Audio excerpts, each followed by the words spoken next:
देवेंद्र फडणवीस की कायदा माहिती अधिकार कायद्यातील 12 जून 2020-26च्या बेकायदेशीर दुरुस्त्या तरतुदी रद्द कराव्या असं आपण मागणी केली होती. त्याबद्दल त्यांनी लिहिलंय.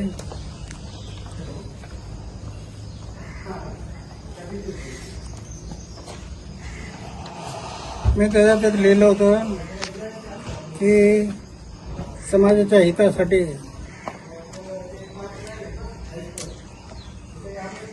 राष्ट्राच्या सेवेसाठी सगळं जीवन समर्पित केलं होतं. मुख्य उद्देश पारदर्शकता. जनता मालक आहे, अधिकारी सगळे सेवक आहेत. सेवक म्हणून त्यांनी काम करावं, मालक म्हणून नाही. इथे मालक झाले म्हणून आम्ही आंदोलन करायचं ठरवलं.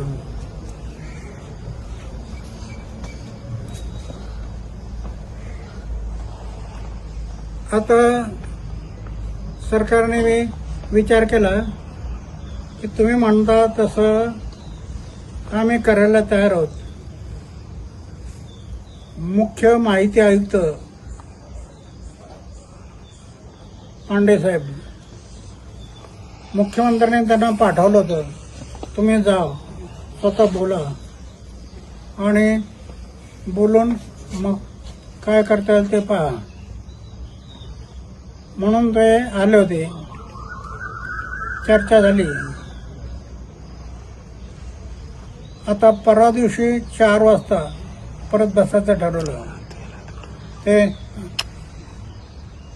माहिती आयुक्त स्वतःला पाठवतात परवा दिवशी दुपारी 4 वाजता आणि त्याप्रमाणे मग कारवाई झाली.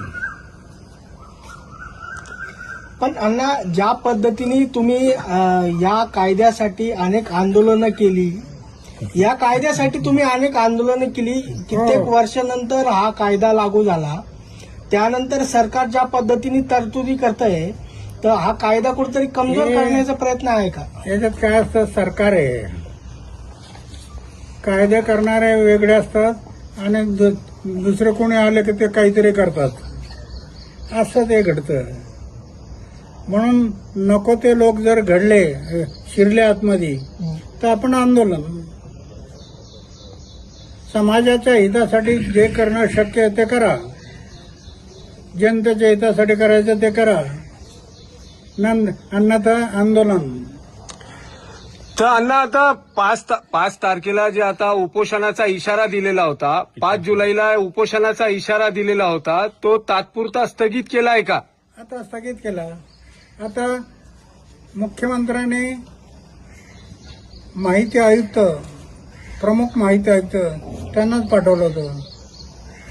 त्यांच्याशी चर्चा झाली आणि ते म्हणे मी स्वतः येतो माहिती आयुक्त म्हणून, कधी यायचं सांगा. तर परवा दिवशी दुपारी 4 वाजता या. ते येणार आहेत आणि ते मुख्यमंत्र्यांशी चर्चा करून मग निर्णय घेणार. अण्णा, त्या बैठकीमध्ये जर मागण्याचं समाधान झालं नाही तर 5 तारखेला जे ठरवलेलं आंदोलन, हे उपोषण आहे, ते होणार आहे का? होणार. जर जनतेच्या हिताचं मागण्या त्या जर होत नसतील तर पुन्हा आंदोलन होणार. माझं जीवनच समाज आणि देशासाठी आहे.